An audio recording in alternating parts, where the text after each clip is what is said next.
Hello, my name is Ben, and welcome to the Too Vague Podcast.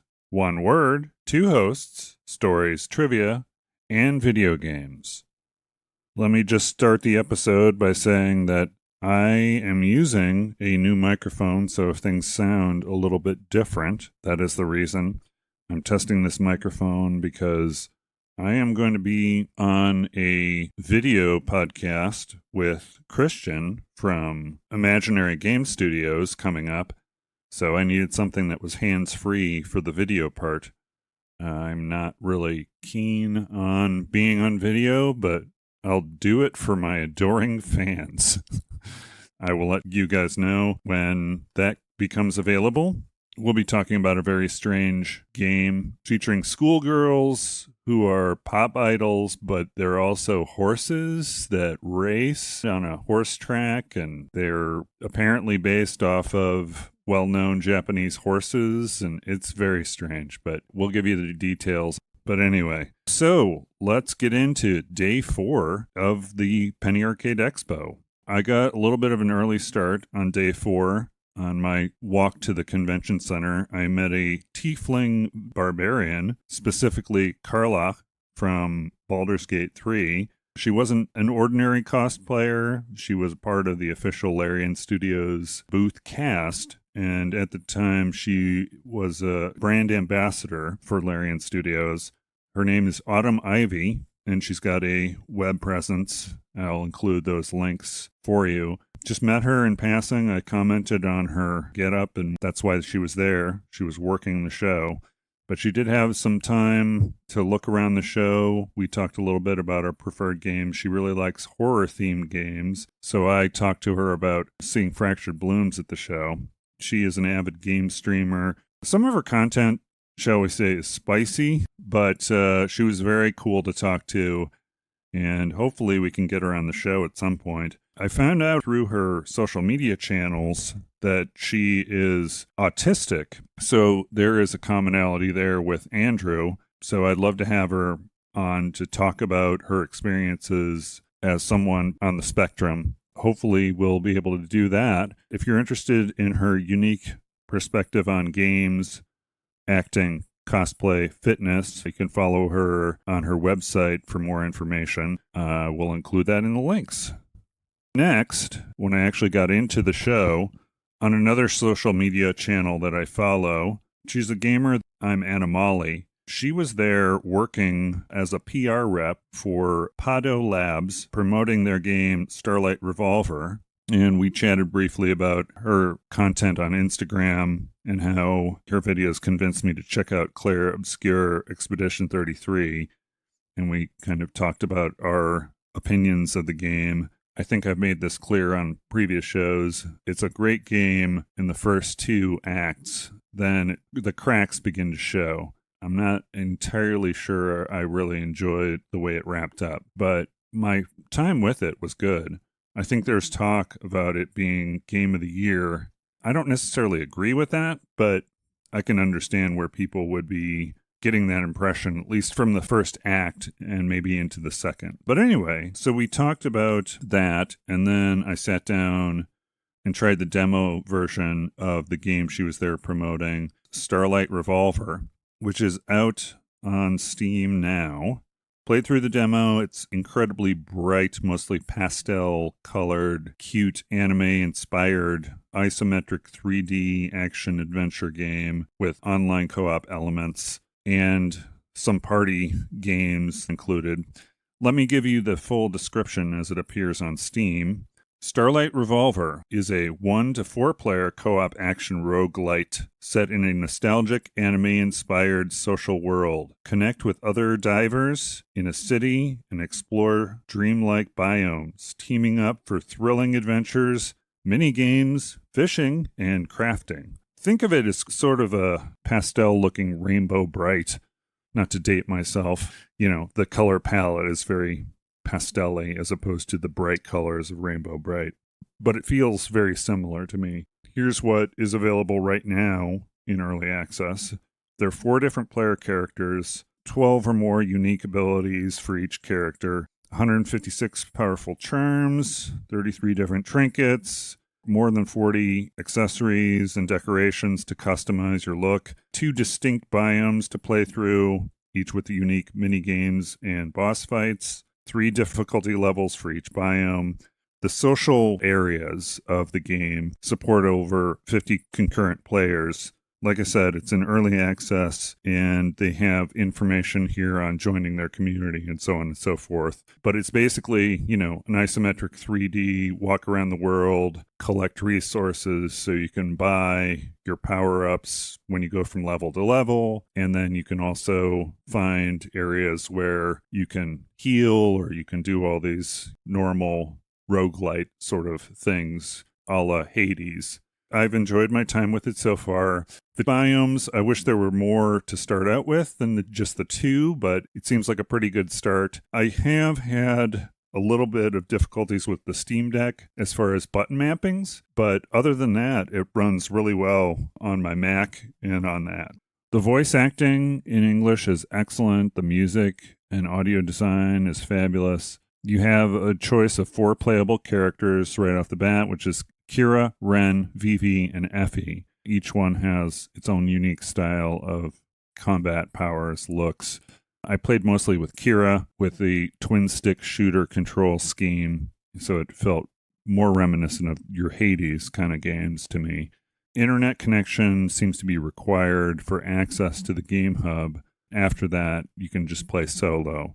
For me, that's kind of a sticky wicket because sometimes I like to play those kind of games offline. It's not initially available for offline play. It's entirely online. Once again, let me just say the button mapping issues that I saw, I think those should always be 100% accurate to avoid player frustration, but it is an early access sort of thing.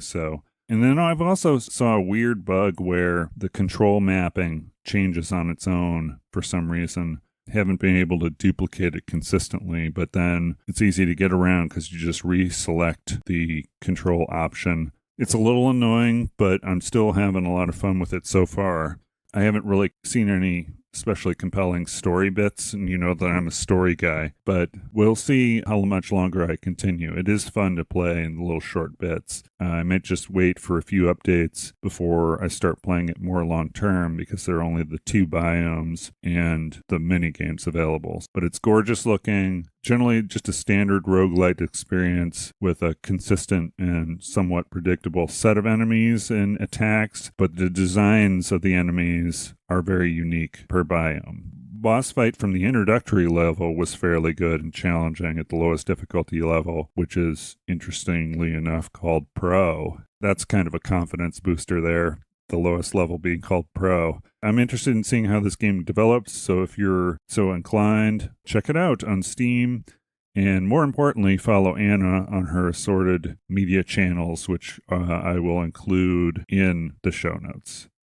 Next, I saw a game called The Rabbit Hole from Caldera Interactive, which is a small independent studio located in a place near and dear to my heart, Edmonton, Alberta, Canada. I worked, this must have been like almost 20 years ago, but I worked in Edmonton teaching folks how to support a product. Spent about 6 months in Edmonton for that. And I also got my Canada pants there as a parting gift. I was the guy who didn't wear pants. No, don't. Not in that way. I wore shorts the entire time. So when I was preparing for my trip to Edmonton, Alberta, it was towards Christmas time. I think it was like October or something. It was kind of a sudden thing, and I thought to myself, oh, I'm from Illinois. Of course I have pants somewhere. As it turns out, I didn't. So I was the guy out in the freezing winter wearing shorts the entire time, which was easy to identify me, I guess. The guy wearing the shorts. So, for Christmas, everyone pitched in and bought me a pair of really nice fleece-lined pants. And since I thought, I'm not going to wear these normally, so what I did was I had everyone sign them, and they gave me a little Canada flag pin that I've got put on them.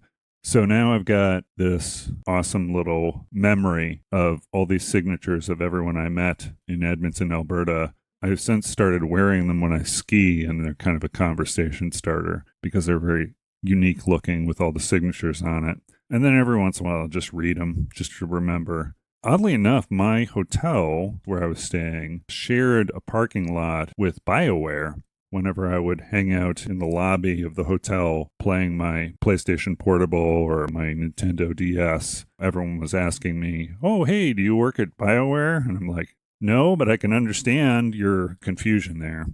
That's neither here nor there as far as Caldera Interactive is concerned. First, for a little trivia bit, a caldera is a large crater which is formed by an explosive volcanic eruption, and as magma is forced to be expelled from the volcano, it collapses inward to form a crater that fills up with water, becoming a lake. So the company, they called themselves Caldera because it sort of represents their journey of the chaos in creating the studio in a volatile industry, which leads to a place of peace and beauty through the games and the environment they cultivate. I had a chance to speak to Isael Huard, who is a CEO and sound designer for the company. And I met briefly Michael, who is a programmer. I think Titus Lowe, the other artist and game designer, was hanging around there, but I only met Michael and Isael. I got a chance to do a short interview with Isael.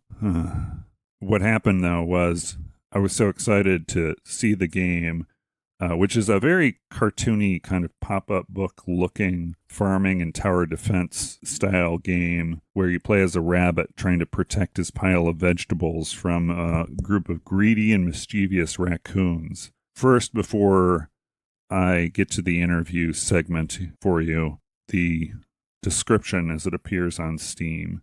The rabbit hall has you playing as a cute rabbit trying to rebuild their hometown that's been ravaged by greedy raccoons. During the day, you are growing crops in your farm and adding them to your food hall to help rebuild your town's economy and food reserves, as well as planting and growing defensive tower plants that will help defend against the Trash Panda Posse. When you choose, you turn to the night phase to ward off increasingly difficult enemy waves attempting to bring you back to ruin. The cycle continues until you defeat all the waves in the run, and you are rewarded for your progress to rebuild the town and upgrade yourself for the next adventure. So it's split into two phases, the day phase and the night phase. The day phase is the planting and cultivating and rebuilding your town. The night phase is when the raccoons come, and that's where the plants that you planted and tower defense pieces come into play. But back to my interview with Isael. So I had a wonderful interview with him, and then at the end of the interview, I realized that I wasn't recording. So any reference you hear to me complaining about how I'm an idiot has to do with that. But we had a good second interview. It was very concise. I will bring this up a little bit, probably in the closing segment, but I think it turned out very well. So for your listening pleasure, here is the interview with Isael from Caldera Interactive. We can do a quick one. Sure, let's do a quick one. I'm at the Rabbit Hall booth. I feel like such an idiot. Gosh darn it. But thank you so much for taking some time and talking with me about the Rabbit Hall. Could you quickly introduce yourself? Yeah, my name is Isael Huard. I am the CEO, co-founder, and also sound designer for Caldera Interactive. We're a small studio out of Canada. And small team of 3 people working on the Rabbit Hall.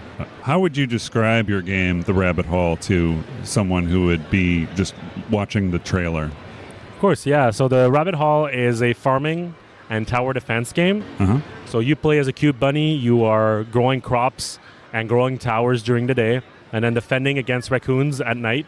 There's also an out-of-run loop where you go back with your harvest to your town, trying to rebuild it. So it is a roguelite in that sense as well. It seems to me the energy that I see is Plants vs. Zombies. You've got some Cult of the Lamb in there too. What sort of inspirations did you draw for this game? So you're kind of spot on for those. There's definitely some Cult of the Lamb. You may notice the art style, definitely an inspiration for us. The 2.5D perspective, 2D assets in a 3D world.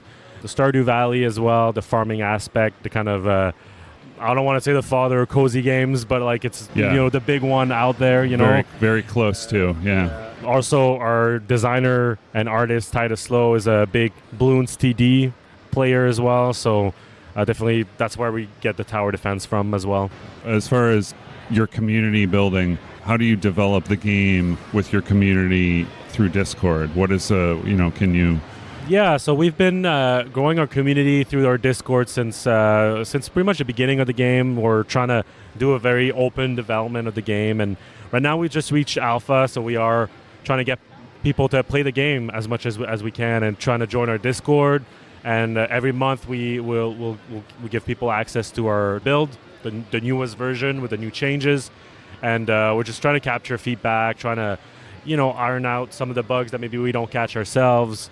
And just trying to get people included as well in development, kind of looking behind the curtain of like what it is to run an indie studio. And right. Yeah. Final question would be, what is your favorite word and why? Not that I've ever asked you this before, but... Yeah, I mean, I was kind of thinking probably too hard on this, but I have the number one was creativity. Uh-huh. And the close second was collaboration as well. And yeah. I really do believe they work hand in hand, and they definitely do for us at Caldera as well. Being such a small team and having to like wear all these different hats for running a business and also a game studio. And so, yeah. Yeah, collaboration and creativity do go hand in hand. And I think there's a sort of diversity that you get from different perspectives that you see, not only for the community, but also the people that are developing, right? Absolutely, yeah. 100%. Yeah. Well, I wanted to thank you so much for being on the show twice. I really appreciate you taking some time to talk to me, and good luck, and hopefully you can be on the show at some point, and we can have a longer show about one of your favorite words, or another one if you want to do that. So thank you so much. Thanks for having me. All right, so that was my interview with Isael. The Rabbit Hole is set to release in 2026. Hopefully we can have the folks on the podcast so I can talk to them about life in Alberta and being a game designer in the same area as somewhere like BioWare. Check out The Rabbit Hole on Steam. Then on my way to my next appointment, I had a quick introduction to Starfall PR CEO Pieter van Hurst. I met him just in passing. ALX Theory LLC's game Swordai. What Swordai is sort of a first-person blade combat game with RPG and puzzle elements. It does have a PC retro aesthetic of games from a few generations ago, but I think that's sort of by design. Designed by a single developer, Alex Sutherland. The focus seems to be combat, but where I think it differs, and is probably more complex programmatically because of it, is in the free aim kind of combat. So it's very important to aim where your sword is going. It doesn't have any sort of auto-targeting kind of thing, which most combat games do have. I think that's a refreshing change. Auto-targeting is kind of against the whole sword fighting thing, I think, personally. Let me read, as it appears on the Steam page, their description here. Swordai is a multiplayer sword fighting game where players compete to climb a tower full of monsters, traps, and treasures. Swordai combines a fast-paced directional combat system that includes ripostes, feints, parries, kicks, and combos with massive multiplayer dungeon, loot, abilities, and a skill tree.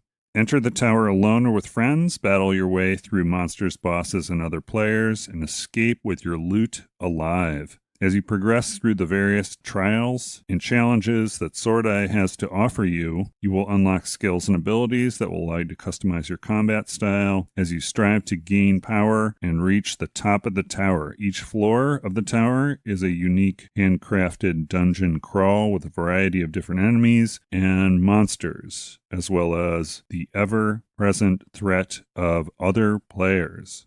It looks pretty cool if you're into that kind of game. A first-person shooter, but with swords. It looks really neat. Check it out. A quick little aside on Starfall PR, because I met Pieter.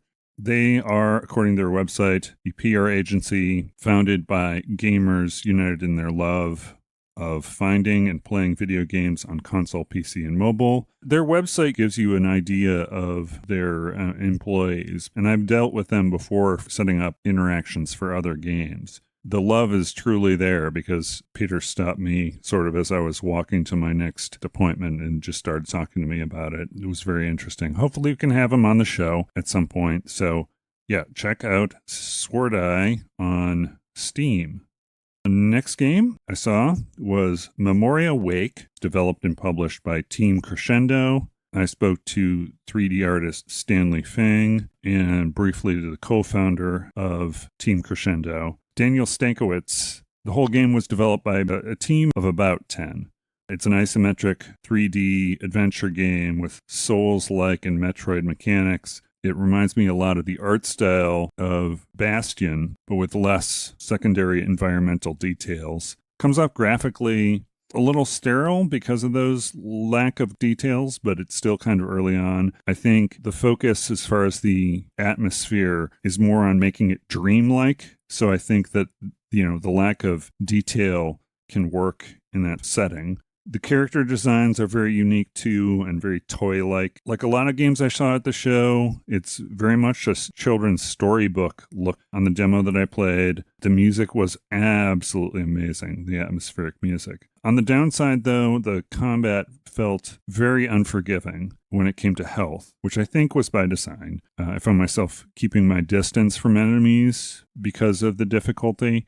It's available on the Mac, but it's not compatible with the 10.15 Catalina or above. So that is something to note if you're playing on Mac. The demo is available right now, but let me read the Steam description of Memoria Wake.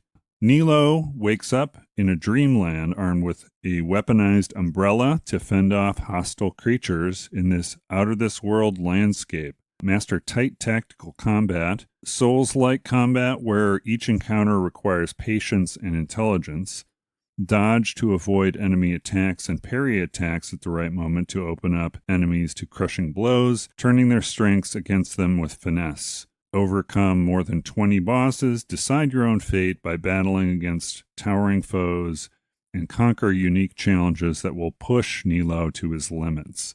Chart a path forward through a surreal world full of nightmarish creatures and strange fragments of the past in search of a missing friend. Dodge, parry, and strafe at the right moment in this Souls-like action-adventure. That is Memoria Wake. Check it out on Steam if you like those types of games. Then we move on to Fallen Tier, The Ascension, developed by Winter Cruise Studios, published by CMD Studios. The game was developed by a team of less than 30 folks. I spoke to the producer of the game, ALX, and briefly with the director, Steven. It's a gorgeous graphic style that reminded me of games like Skullgirls and Indivisible, just that hand-drawn, cartoony style. He described the game as a Metroidvania cross with a JRPG, which is similar to Indivisible, by the way. It's got some traversal elements, but the combat in Indivisible is more of a timing-based, there's turn-based mechanics, but it's about directing your characters to do their attacks. This is a little bit different because you're one character, and it's more action-oriented. He said he wanted to focus more deliberately on the exploration aspects of the game rather than the combat, and that kind of shone through, although I prefer a little more action in my Metroidvanias, but seeing as how the focus was more on the exploration piece, that makes sense. That being said, the bits I played were combat focused, and they were enjoyable, but not especially unique. I think the story might fill in some of those gaps for me once it's developed further. There are 24 biomes to explore, and they expect the game to be released in Q1 of 2026. First, they plan on releasing on Steam, and then if there's enough interest, releasing on consoles. Let me read off the description for you. The basic description is Fallen Tier, The Ascension combines Metroidvania exploration with JRPG storytelling, offering intense battles, platforming challenges, and a world shaped by your choices. That's all they give here so far, which is a little generic, I think, but maybe you can find some more of that in the demo, which is available now. So check it out on Steam. I had a little bit of time between volunteer and my next appointment, so I just kind of walked around. I stopped by the Corgi's Cozy Hike booth to say hello to Johnson and Dan, who I talked about 2 years ago when I went to PAX. It's a lot different than it was back in those days. It's expanded significantly from what I saw a couple years ago. It's still got that nostalgic 3D platformer look and feel that I enjoyed so much when I played through the demo. Dan was busy with fans interested in playing the games and probably corgis, which is the character that you play. They had a decent amount of cute corgi-centric merchandise at the Scalesco booth this year, and per usual, large crowd of folks interested in the game, and, of course, helping animals in need. Daniel Scalise is the creator and the main developer, and Johnson Doe basically does all the art and rigging and 3D animation. Convention booth design, it says here, merchandise design, concept artist. Sounds like he is the jack of all trades. Hopefully we can get him on, but let me read to you on their website about their company and what they stand for, because their main mission is to provide a great game, but then they donate the proceeds to help animals. And it says their mission, they focus on 3 pillars to change the world, which is sponsoring and rescuing plus adoptions. They use the profits to help real shelters, to pay for medical costs, food, transportation. They want to get involved in as many shelters as possible, so they're reaching out to those. The second pillar is raising animal care awareness by spreading practical advice. They want to share that knowledge as much as possible, so it'll become sort of intrinsic to what you think about when you care for an animal. And then increase community activity, because they like to inspire people to volunteer, attend events at their local shelters, so on and so forth, for animal well-being. There's a lot to read on their website about what they do, but yeah, all their games support animal charities. That is wonderful, I think. Yeah, they got a ton of merchandise and stuff and donation links and things. So yeah, just definitely check out Corgi's Cozy Hike if you like those types of Sonic the Hedgehog looking 3D platformers. It's a really fun game. I haven't played the latest demo yet, but it's on the list. It's on my backlog. So anyway, check them out if you're interested in any kind of animal shelter stuff, or if you're interested in playing retro style games. Thank you, Johnson and Dan. We'll try and get something set up to have you on the show. So the next game I played was a game called Terrible Lizards, and it was a demo from WDR Studios. John Giraldi, who is the creative director, spoke to me, and one of the designers of the game.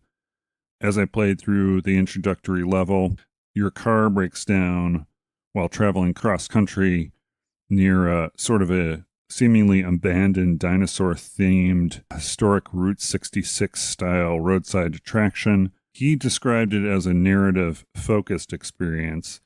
The voice acting, it felt a little clunky, but it's still a game in development, so maybe they will change that going forward. But it didn't really distract from the gameplay. There is no combat in the game. The mechanics are mostly focused around environmental traversal, figuring out the story of the game, and running away from stuff. The name of the place is Dalton's Dinos. It reminded me a lot of the Natural History Museum. They have all these huge dinosaur-looking things. I was also told by John that a big influence was Mirror's Edge, as far as the game's parkour traversal of the environments. They've been working on the game for about 2 years. The story will be split into 4 parts. Let me go to the website description. Terrible Lizards invites players into a world where horror and survival collide in the dark confines of a Route 66 attraction. As a 3D first-person horror platformer, this single-player journey combines the thrill of evasion with the challenge of exploration. In Terrible Lizards, movement is life. Running, jumping, and climbing are not just the means of navigation, but survival tactics against the relentless pursuit of creatures lurking in the shadows. The gameplay is designed to be frantic, yet masterable, encouraging players to refine their skills to navigate through the treacherous terrains and past unpredictable dangers. As players delve deeper into the attraction and its subterranean secrets, they encounter a variety of environments, from the familiar to the alien, each presenting a new challenge and horrors.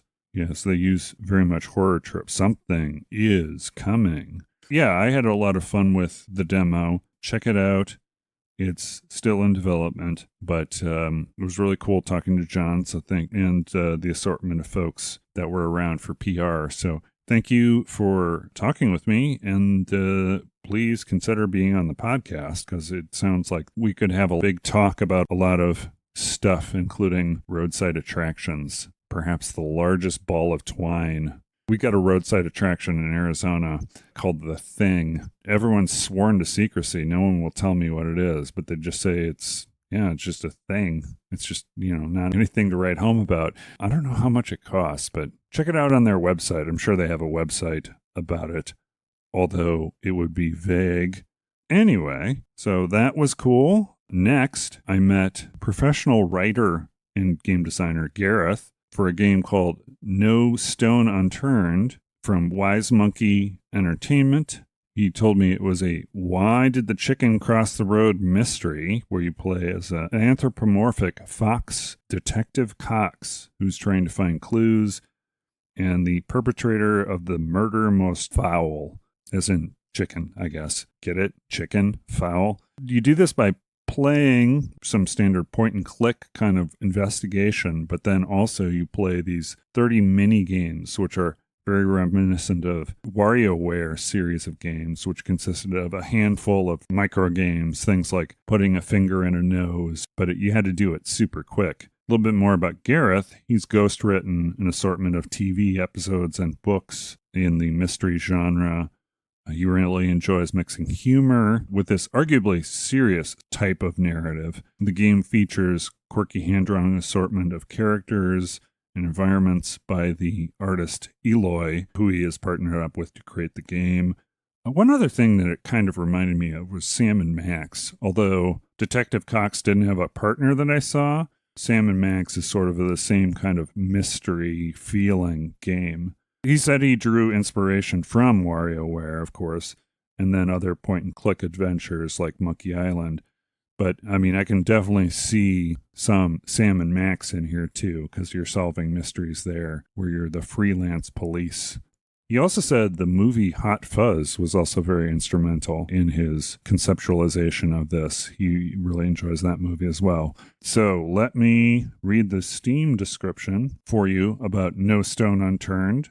The website says, search for clues, solve the cases, and save the town. I guess he's a squirrel. He's orange, so I thought he was a fox, but apparently he's a squirrel. Why did the chicken cross the road? Only one squirrel can solve a murder most foul. Join Detective Cox as he encounters quirky characters, challenging puzzles, and countless minigames, and a town in despair where choices matter but morals don't. Will you be leaving? No stone unturned? Here's the sort of setup. It was a dark and stormy morning when the soon-to-be greatest detective in the world, Detective Cox, stumbled upon the body of a chicken. The body was dead. It was a dead body. The chicken was dead. And this was his body, found by the detective, who is neither dead nor a chicken. The grisly discovery leaves him with just one question. Why did the chicken cross the road? What was he running from? Who or what stopped him? And did the chicken really come before the egg?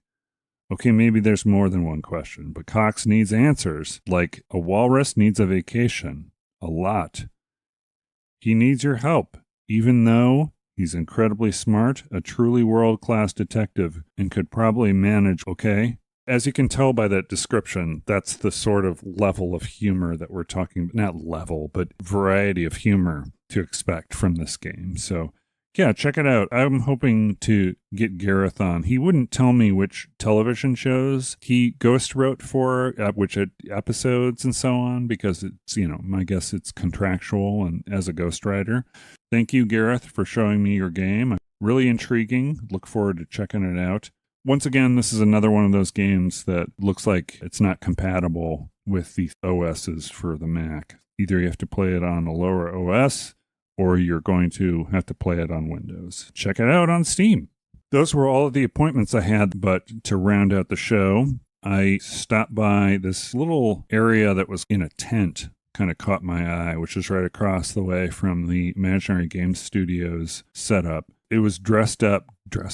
It was made to look like an arcade. So I went in there to take a look at it, and I found it was an assortment of playable miniature arcade cabinets. Each one was about 17 inches tall, 6.5 inches wide, 8 inches deep. The detail on each one was truly amazing. It wasn't just that they were replicas, they were actually playable. Currently on their website, it's Numskull Designs, and they have about a half a dozen, maybe more, different classic games. Each one costs about $250, which is a little costly for players who just want to play the game on like an emulator or something, web-based or otherwise. But I would say these are ideal for collectors of miniatures and nostalgia lovers, and of course arcade lovers. They also sell additional items you would find in an arcade, like a radiator, fire extinguisher, all to scale of the games, gumball machines, bar stools. So if you wanted to kind of make a mock-up of an arcade for display purposes, you could build a scene like this with these arcade games that are playable. Really cool. The game that I played was Tato's Zookeeper, which is a game from the early 80s. I also saw some other Tato classics like Kicks, Bubble Bobble, Elevator Action. Did a little research and found out that a number of other companies do this too. These shrunken, smaller scale versions of arcade games. There was even someone who did a playable Dragon's Lair cabinet with a laser disc thing. I'm not sure if that's for sale or if that's just something he made. But let me just say, as far as the Numskull machines, the level of detail on these Lilliputian replicas were very impressive. Probably the most I've found so far in doing the research on these miniature arcade cabinets. A little out of my price range. I would enjoy the arcade games themselves more than the replica aspect of it, but they're really cool and really cute and play fabulously. Check out the Numskull Designs website for their quarter arcade cabinets.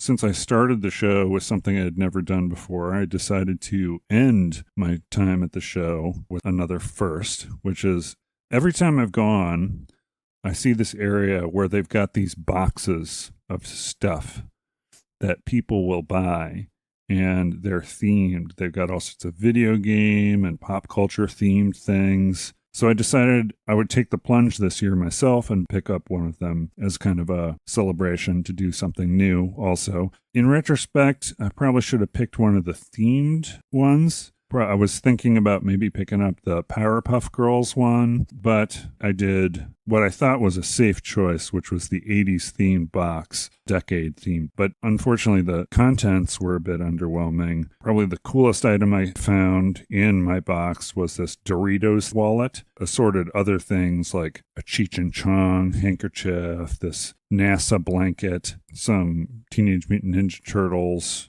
magnets.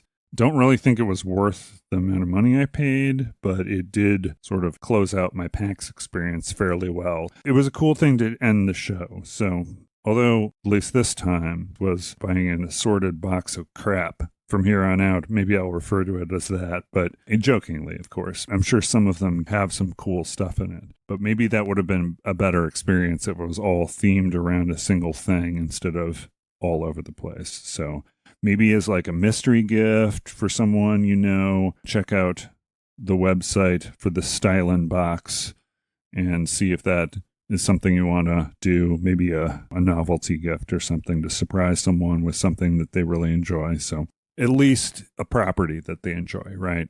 Because all the boxes will contain things themed around that. But anyway, okay, so I was packing up, getting ready to go, saying goodbye to my friends. And I met this gentleman who was a Twitch streamer. I saw him hanging out in the press area. If you're a member of the press, you can go there, hang out, do interviews in this room, just chill. away from the show. As we were leaving, I met a Twitch streamer named Pedakin. He told me about his Twitch streaming stuff and how he had a lot of fun there and what he did. And I told him about my podcast and asked him if he would be interested in appearing. He responded in a way that was very thoughtful and unique and very cool. He said that he would have to think about the word he would want to talk about because he would feel bad if he didn't honor my father's memory appropriately or sufficiently. And so I reassured him. I said, just putting the show together is how I remember him. And just having a conversation is kind of what he was passionate about. My father could get into conversations about anything with anyone as long as there was respect back and forth. So Pedakin, really interesting guy that I met on the way out. Maybe I'll meet him again next year and talk to him at a greater length because we just were heading out of the venue at the time we met. So that's it for the show.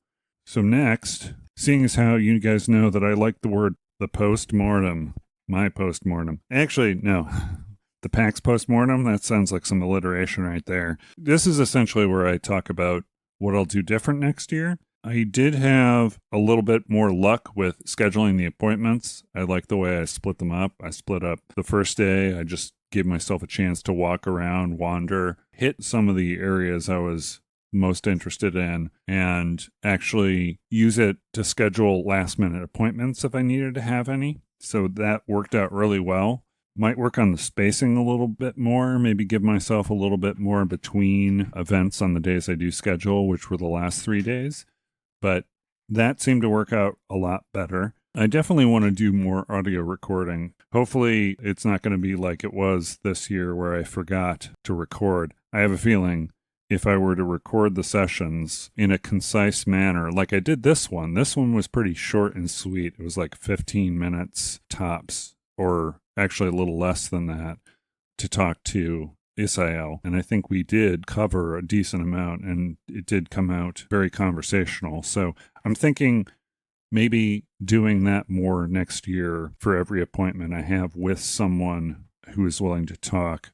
I will give them a microphone, especially if it's with a developer specifically and not a demo. If I'm playing a demo, I'll probably keep it to not recording. But if I'm actually with someone like Jamie Stormbreaker for Swap Meet, make an effort to do that next year because they seem to work out really well. Even though there was some background crowd noise, I'm able to minimize that a little bit without losing too much of without an abrupt kind of sound where it's kind of distracting when you eliminate the background noise, but you can hear the background noise when you're talking to someone. So I keep some of that in there just for that reason. Editing is a little bit more difficult with that, but that's fine. Another thing I need to do better next year, I think, is kind of document my activities and observations real time a little bit better. I took notes in a notepad. I tried doing it typewritten at one point in time, but it took a little longer than it was just to write them down. I need to probably be a little bit more concise with my thoughts on the notes as well. I did a little bit better than I did last year with that. Maybe with these interviews, it'll help a little more. Maybe do some real-time editing if at all possible. But in general, what I've done is I come back to them and refer to my notes and record the episodes that way. But maybe I'll make an effort to come back to the hotel a little bit early and do some recording. We'll see if that works out. I want to focus more on the recording the interviews. I think that's going to be my primary focus next year. So that is Penny Arcade Expo 2025. I hope you enjoyed all my different episodes on the show. I got a lot more contacts this year than I have previous years, so hopefully we can have some new people on, share their development and personal experiences with us and their favorite words. I'm really excited about that. On to the bonus segment that we've been doing. We're only doing one game this time. It's a game that I got a review code for called Copycat, developed by Spoonful of Wonder. So Copycat is a narrative-driven indie game about a pet who learns to deal with abandonment. The mini Steam description is Copycat, a poignant narrative-driven game about rejection, belonging, and the meaning of home. It follows the story of a newly adopted shelter cat whose space in the home is taken by a copycat. Bring the tissues. Very accurate. It does touch on a lot of sensitive subjects. They warn you about that before you play the game: family trauma, abandonment, other emotional things. So be warned, the story as a whole is very, very emotional. Together, two souls go on a journey to discover the meaning of family and home. My summary description is it's a story about a cat who is struggling with balancing the hesitation of interacting with humans, their emotions, and their instincts. I came at it from the cat's perspective because you play as the cat. You are adopted by an old woman with varying health problems, and her cat runs away. You're the replacement for that cat, but then the other cat comes back, and there's sort of a confusion between the two because you look so much alike. The other cat, the original cat, goes in, and she can't take care of two cats due to her medical condition, so she ends up setting the cat free, which is just unfathomable in my book. But that's part of the sadness of the story. Things go wrong as you're trying to acclimate to your life. You're causing all sorts of cat mischief within the house. In between those activities, you develop a connection. The story is generally linear, and what it gives you is these series of mini games that you play. There are fights or situations you need to avoid by running away and dodging things. There are also adventure pieces where you switch to nature documentary style, narrated by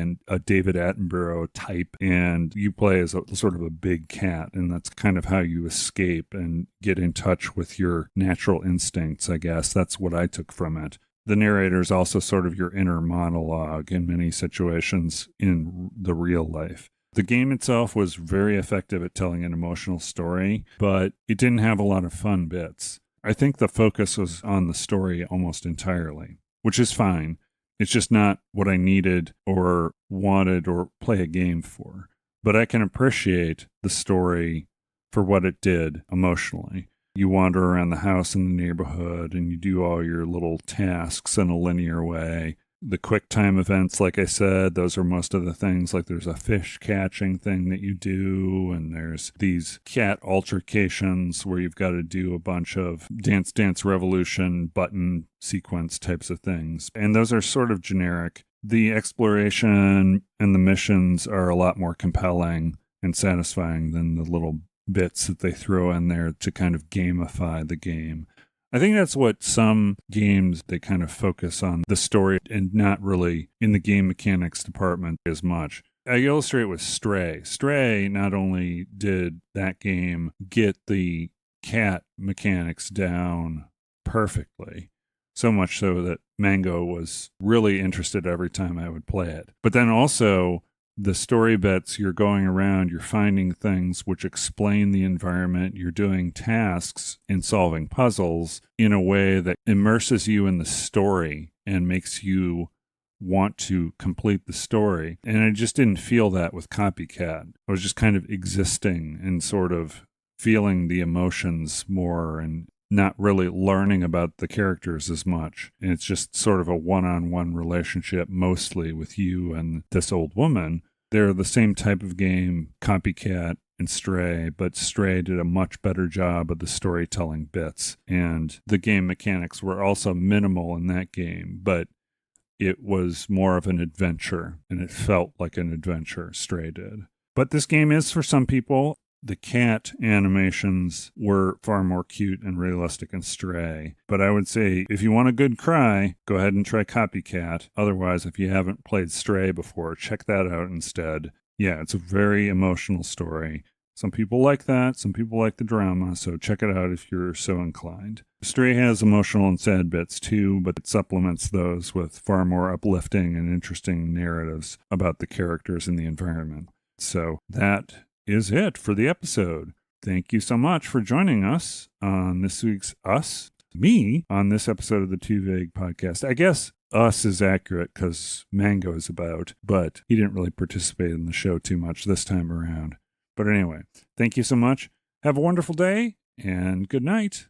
Bye.